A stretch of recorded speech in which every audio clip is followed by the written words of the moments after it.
Okay, I think class is ready to start. Yep, okay, everybody's in the classroom now. Didn't know if he was going to wash his hands with hot water and soap or have to get his SSR book. Okay, our stellar student.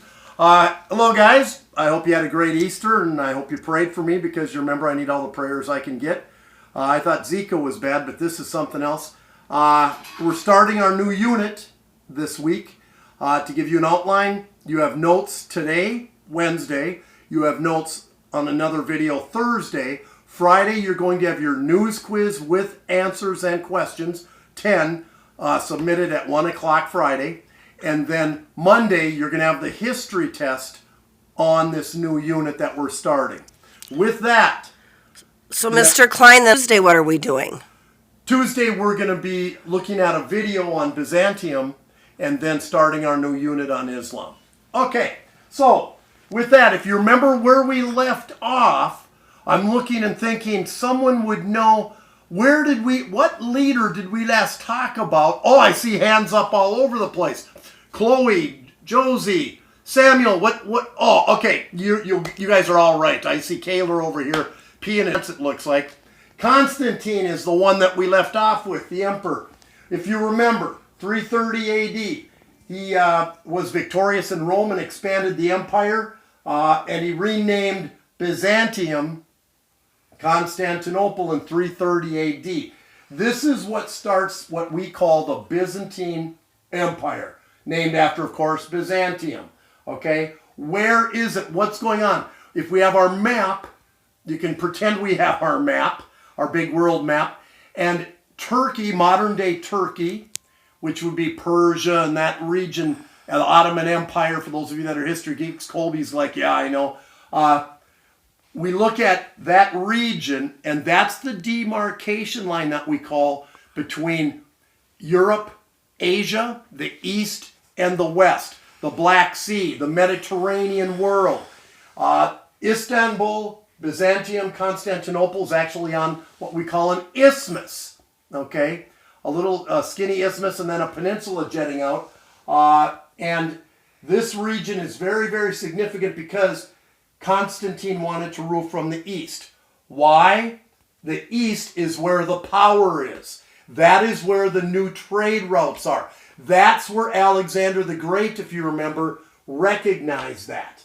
And so we see Rome basically sacking all of Western Europe, but there's no wealth there. The wealth is to the east. Constantine knew it, and leaders that came after recognized it as well.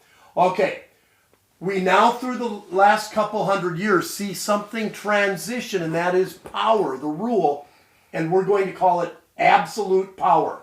Capitals, capitals. Absolute power would be similar to what we talked about in Mesopotamia and Egypt. It's where the political leader has the power as well as the religious power. Both are connected, both are the spokespeople. The religious and political power connected into one, okay? That's what we call absolute power. Keeping in mind, who was the spokesman for the church, the Roman Catholic Church at this time? And immediately we're going to say the Pope, the Pope, the Pope. It was the Pope to a lesser degree than it is today, because the leaders of this time were the intermediaries. They were the ones that spoke to the Pope, from the Pope. And the people, without internet, we don't have your smartphones and all that, it's by way of the leaders, the political leaders, that they find their worship and their spiritual faith. Okay? So, we see the two, like the pharaohs and the kings of Mesopotamia. This absolute power return. Okay? The power of the church is still in Rome, but keep in mind, Rome is sacked. There's about 30,000 people there now. Rome is except for the church, which we'll get to next time. Okay, the leader that emerges in Constantinople that is huge is Justinian. Justinian whoa, kitty, settle down, comes to power in 527 AD, okay? And he comes up, oh, really? This isn't good, guys. I'm sorry here. You know, you can go wash your hands, kitty. Okay? So, Justinian has some goals or objectives.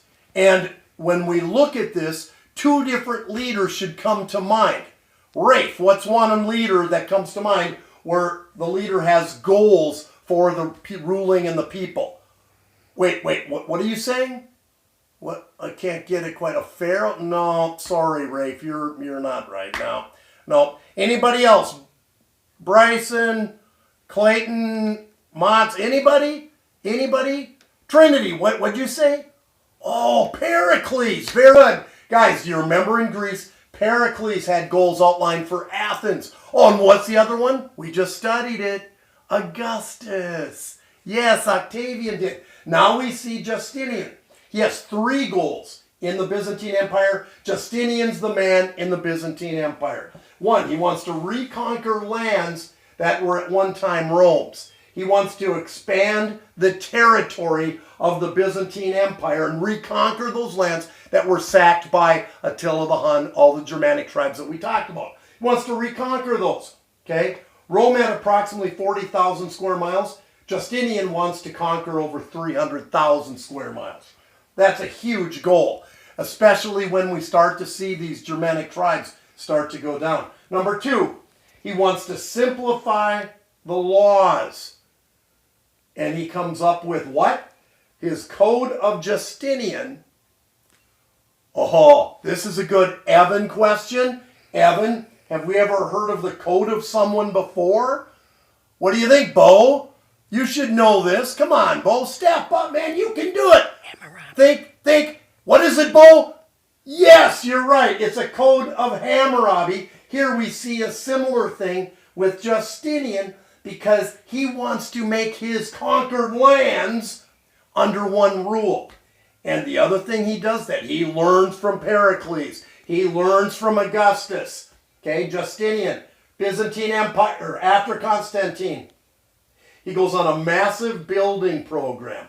And he is instrumental in 3 sites that when you think of Constantinople, when you think of Byzantium, when you think of Istanbul, modern day Istanbul, this is what you think of. Similarly in Rome to the Colosseum and the Forum. Okay, they are the Imperial Palace. Okay, the Imperial Palace is the head of the political power. It's like the Forum in Rome for Justinian and predecessors. The Imperial Palace is the governing body. That's the capital, if you will. Okay? Then the Hippodrome. The Hippodrome would be similar to the Colosseum. It's where we have horse races, sporting events. It would be like the Acropolis or the amphitheater in Greece, and certainly the Colosseum in Rome. The Hippodrome. Remnants of the Hippodrome, guys, still there.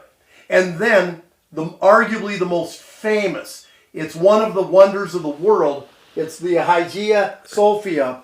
It's the cathedral, the temple. It initially started out as a church in the Roman Catholic faith, and now it's a museum, actually. You can tour it today in modern-day Istanbul, because obviously Istanbul now is taken over by the Muslims, and it's an predominantly Islamic center for trade. We're going to get to that in our next unit, how it went from Byzantium, Constantinople, and then to Istanbul. But right now, know that this era, this empire is responsible for the Hagia Sophia, huge cathedral. It's a huge domed church with spires going up. My brother actually went there, said it was remarkable. It's one of the wonders of the world. One of the most beautiful building structures in the world, similar to the Taj Mahal. The Hippodrome remnants still there, and of course there's remnants of the Imperial Palace as well. These are similar to what Rome and Athens have, but Hagia Sophia is truly a wonder. And this starts now Justinian conquering lands, simplifying the code, and moving this empire forward. And remember, these empires are going to rise, and then they're going to fall. Next time, we're going to focus on this.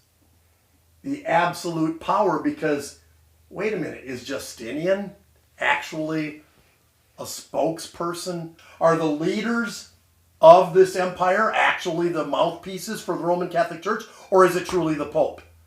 We'll find out next time. Have a great day, guys. Bye.